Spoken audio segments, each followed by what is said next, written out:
point number 9 or action number 9 is that we should see to it that we use the mainstream media to convey our condemnation for this act of blasphemy, whether it be in the newspapers, whether it be in the magazine, whether it be on the satellite channel.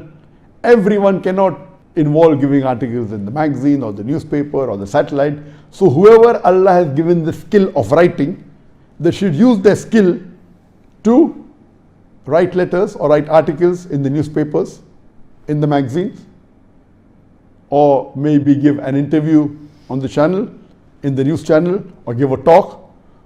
We should use the mainstream media as much as possible. And those Muslims who own the mainstream media should see to it that we convey this message of protest on the mainstream media, whether it be newspapers, whether it be magazines, whether it be radio broadcast stations, whether it be satellite channels.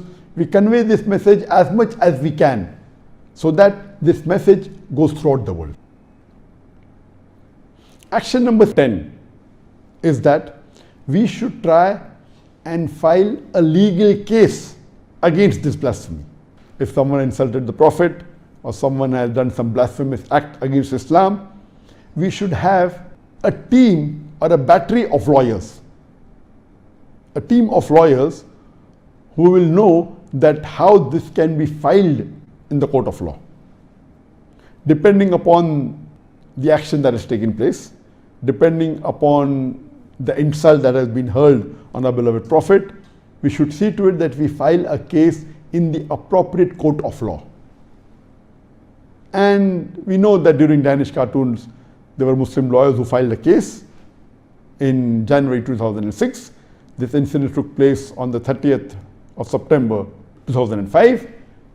And initially, when the ambassador of the Muslim country went to the Danish authorities, government, they didn't give much importance to it. Then the Muslims filed a case in the court of law, but unfortunately they said it is permitted in the freedom of expression to make such cartoon, which is absurd. How can blasphemy be permitted in the name of freedom of expression? And the same thing was said by President Macron. He said that blasphemy is permitted in the freedom of expression. Can you believe blasphemy? If he says that, he is the biggest hypocrite. Just a few days before, when President Árdógán said that President Macron requires a mental checkup because he gave derogatory remarks against the Prophet, against Islam. So President of Turkey, President Árdógán, mentioned that President Macron requires a mental checkup. Immediately, he called the envoy to Turkey back. He called the French ambassador of Turkey back to the country. Just by saying that Macron requires a mental checkup, he is calling his ambassador back.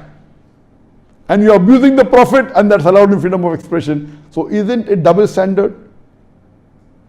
What we should do is we should file a legal case. Have good lawyers who are well versed with the law. It may be in the International Court of Law, or it can be in the court of that country based on the act.